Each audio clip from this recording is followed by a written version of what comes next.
भिवानी जिला के ढाणी माहू गांव में रविवार को दो अल्पसंख्यक समुदाय के घरों में आगजनी किए जाने की घटना मामले में भिवानी पुलिस द्वारा कार्रवाई किए जाने की मांग को लेकर सोमवार को बड़ी संख्या में ग्रामीणों ने एकजुट होकर पुलिस अधीक्षक निवास पर पहुंचे।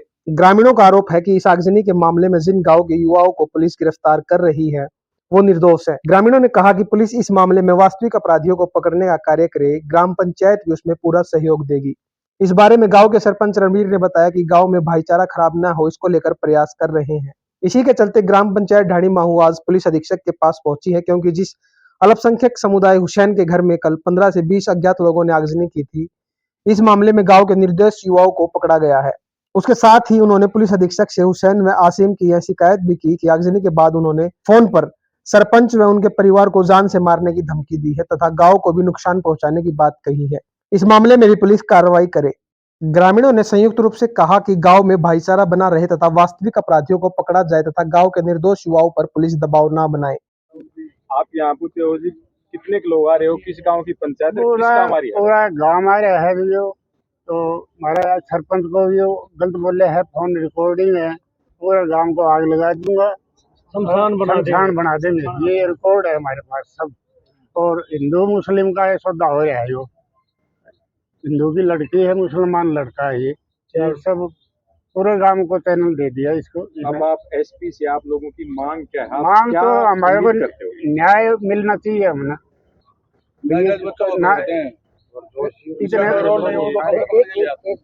इतने बर्बाद कर दिया गांव पूरा, हमारा बच्चे इतने बर्बाद कर दिए हैं, नशे में धकेल दिए, जुआदारी में धकेल दिए, बहुत कुछ है पूरा। इतना कहानी का मेरे को इतना ज्ञान नहीं है। तो मेरा दलीप नाम है, ढाणी माहू का। मेरा नाम धर्मवीर मेला, गांव ढाणी माहू है। हमारे गांव से करीब 20-25 गाड़ी आई हुई है, करीब 500 आदमी है।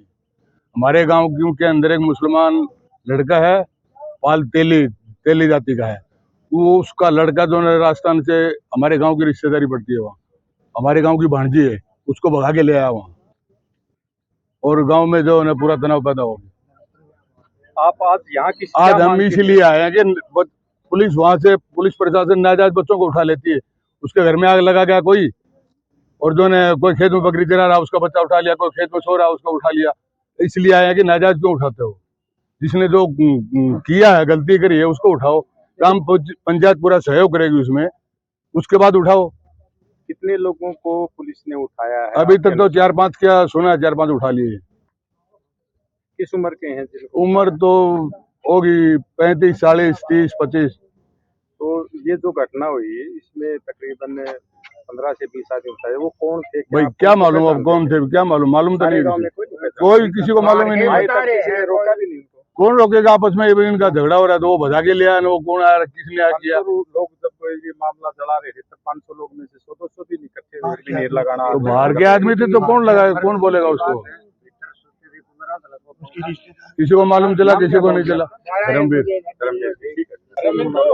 हेलो, तो नमस्कार, ढाणी माहू से सरपंच बोल रहा हूँ। हम एसपी साहब से हमारा मिलने के लिए आए थे।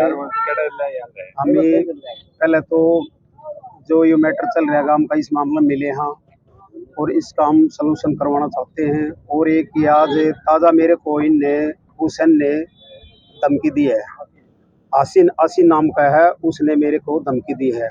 उसकी हमने इसके बारे में दरखास्त और रिकॉर्डिंग दी है एसपी साहब के सामने। कैसे धमकी दी है?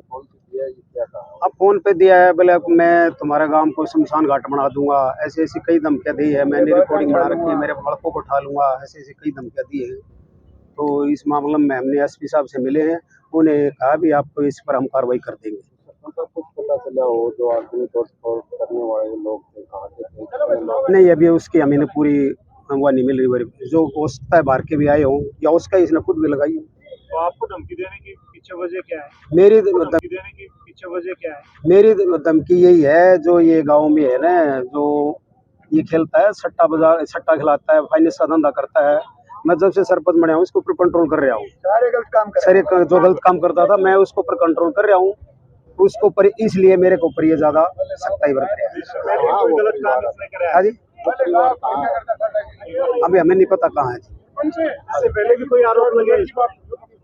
हाँ जी, इससे पहले भी कोई आरोप लगा है इस पे? कौवा का आरोप लगा है। हमने सबसे पहले हमारे गांव का माहौल सुधारना है। पहले हमारा उसकी कोशिश में लगे। हम ही पहले तो हमारा गांव का ही सुधार करना चाहते हैं ताकि हमारा भाईचारा खराब ना हो। माहौल है गाँव में। अभी सब सुख शांति है। हम एसपी से मिले हैं, कुछ टाइम लिया है इसका, हम भाईचारा में बैठ के इसका सोल्यूशन निकालवाएंगे। मांग क्या एसपी साहब ने टाइम दे दिया, 2 से 3 दिन का टाइम दे दिया, अभी टाइम लो। आप लोगों की मुख्य मांग क्या थी? आज यहाँ मिलने आए थे, क्या आप लोग क्या चाह रहे हो? क्या हम solution चाह हम रहे हो? ये चाह रहे हैं जो ठीक है इसके साथ जो गलत काम हुआ है, जो इस चीज में है ने इन्वेल है उसको पकड़ो। हमें जो गलत नाम लिखा पकड़ रहे हैं उनको हम इसका सोल्यूशन चाहते हैं। सर वो 15-20 लोग आए बता रहे थे, तो क्या थोड़ी बहुत आइडेंटिफिकेशन हुई थी कौन लोग हैं? उस बारे में आपने पुलिस को मदद तो की हो? मदद ये है, मैं उस टाइम प्रेजेंट नहीं था। और लोग गाँव के सर? हाँ, कोई भी है ना, मैंने सारे से कंफर्म पता कराया। उस टाइम मैं गया भी, मेरे को पुलिस वालों ने फोन किया था। जब मैं वापस वहाँ पर प्रेजेंट पूछा, न मेरे गांव के आसपास पड़ोसी जो घर वाले थे वही मिले थे, मेरे को कोई नहीं मिला। क्या है और आपकी संस्था इस सारे मामले को कैसे देखती है? ये मामला है जो आजकल भारत में बड़ी तेजी से चल रहा है। जो जिहादी मानसिकता के लोग हैं, जिनके दिमाग में जिहाद चल रहा है, वो हमारी भोली भाली बहन बेटियों को भला फुसलाकर अपने प्यार में फंसाते हैं। अपना नाम, अपनी आइडेंटिटी बदलकर उनको अपने प्यार में फंसाकर उनको भगाते हैं, उनका माइंड वॉश करते हैं। ये उसका नाम है लव जिहाद। इसका नाम है लव जिहाद। जिहाद मतलब धर्म युद्ध। ये धर्म युद्ध चल रहा है। उसी के तहत ढाणी माओ का ये लड़का राजगढ़ की लड़की को, ढाणी माओ का जो मुस्लिम युवक है, राजगढ़ की हिंदू लड़की को, जो कि ये मुसलमान 4 बच्चों का बाप है, और वो लड़की 19 साल की, ये 34 साल का है। अब भगवान जाने कैसे सोशल मीडिया पे कैसे उसके संपर्क में आया है, अब उसको वो भगा के लेके आता है। 1 हफ्ते से उस लड़की की गुमशुदा की रिपोर्ट राजगढ़ में दी हुई है और शासन प्रशासन उसको ढूंढने में लगा हुआ है, पर प्रशासन उसको ढूंढने में असफल रहा। अब कहीं ना कहीं उसके परिवार वालों को या किसी को ऐसा आभास हुआ कि वो ढाणी माओ का रहने वाला है, और वो उसके घर पे जाते हैं उसको ढूंढने के लिए, अपनी बेटी को, अपनी बहन को ढूंढने के लिए जाते हैं। वो नहीं मिलता है तो आक्रोश में आकर वो उसके घर पे आगजनी कर देते हैं, जिसका हम भी विरोध करते हैं कि आगजनी नहीं करनी चाहिए। पर मुद्दा ये है कि किसी की घर की बेटी बहन तो घर उजाड़ना, आज हम ये देखते रहे कि उसका घर उजड़ गया, उसके घर में आग लगी। हम उस परिवार को भी देखे जिस परिवार की वो लड़की को लेके गया है। अब उस परिवार का दुख भी क्या है। एसपी साहब से जो बातचीत हुई, थोड़ा उसमें क्या एसपी साहब से ये बात हुई है, हमारी मांग ये थी, जानना चाहिए? टेक्निक ये बिंदु यही है, उस कल की घटना के बाद प्रशासन द्वारा गांव के निर्दोष व्यक्तियों को उठा लिया गया, जिनका उस मामले में कोई हाथ नहीं था। तो पहले 1 उठाया, फिर 2 उठाया, आज 5 उठा लिए। तो इसलिए सारा गांव इकट्ठा हुआ कि भी निर्दोष लोगों को मत उठाओ, जो दोषी उन पर कार्रवाई करो। पूरे गांव में जो एक माहौल क्रिएट बन गया है, वो छावनी बन गई है। अब दूसरी बात यह है कि वो युवक सरपंच को ये धमकी दे रहा है, उसकी बकायदा ऑडियो है कि मैं पूरा गांव जला दूंगा, तेरी बेटी को, तेरी बहन को मैं उठा के ले जाऊंगा। मुद्दा तो ये है कि आज वो मुस्लिम युवक सरपंच को कह रहा है कि पूरा गांव को मैं जला के राख कर दूंगा। ऐसा क्या पावर हो गया, ऐसी क्या ताकतें इन सब के पीछे है?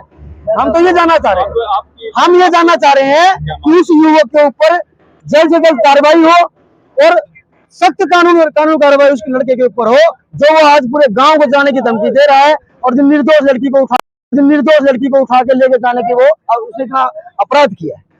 मांग करता है कि ऐसे लोगों के खिलाफ सख्त से सख्त कार्रवाई हो। जो आगजनी हुई है उस पे क्या, जो आगजनी हुई है उसका हम विरोध करते हैं। ऐसे आगजनी नहीं करनी चाहिए। किसी का घर है वो ऐसा, हम उसका विरोध करते हैं।